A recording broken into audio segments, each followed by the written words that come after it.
Akihubiri katika ibada ya Ijumaa Kuu iliyoandaliwa na Umoja wa Makanisa ya Kikristo mkoa wa Arusha UKAMA na kufanyika katika viwanja vya Kanisa Katoliki Jimbo Kuu la Arusha, parokia ya St. Teresa, amesema kuwa msamaha ni nguzo muhimu na huleta amani na furaha katika jamii. Yesu alijua, ndio maana juu ya msalaba anasema Baba uwasamehe, maana ni kifungo. Mtu asiyesamehe ana mateso ndani yake, ana maumivu na ana ghadhabu na ana uwezo wa kufanya lolote, anaweza akaharibu mtu mwingine. Tanzania kama taifa lolote duniani ni mahali pa watu kuishi na watu tunaohitaji msamaha kila siku. Kusamehewa ni kufunguliwa. Kusamehewa sio kufedheheka, sio aibu. Kusamehewa kutokana na majeraha ya kisiasa, majeraha ya kibiashara, majeraha ya kijamii, majeraha ya migawanyiko, majeraha tuliyopata kutokana na tofauti zetu kwa miaka hata kwa karne.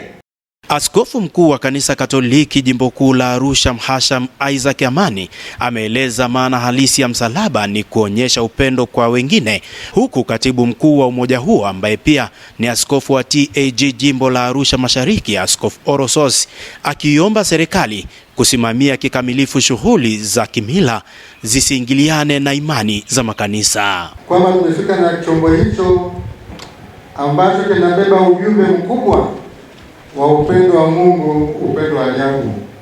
Ni kwa njia ya msalaba tunakombolewa.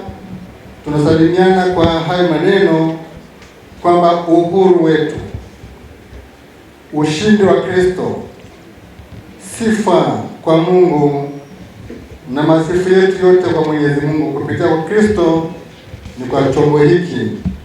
Jambo moja tu ningetamani kwenye shukrani hizi, ningemwomba tulipokutana na mkuu wa mkoa alituahidi kwamba ile vurugu ya watu wa mila kutesa wachungaji wetu na washirika wetu, alisema kupitia ninyi wakuu wa wilaya mtalikomesha.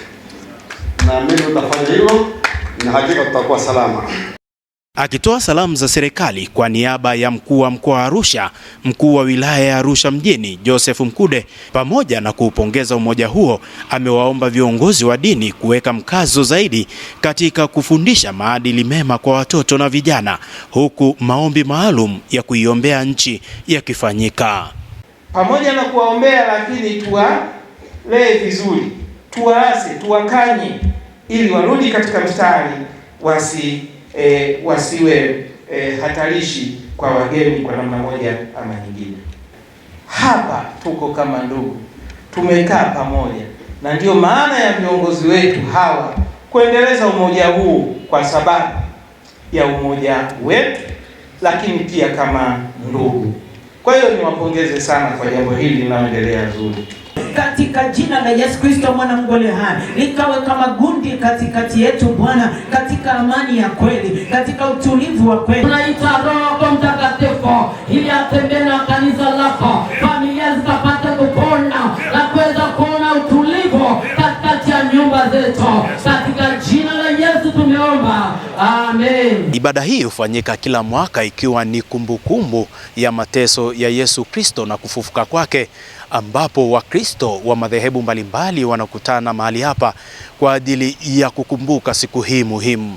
Kutoka hapa katika viwanja hivi vya parokia ya St. Teresa mkoani Arusha, mimi ni Elihuruma Chao.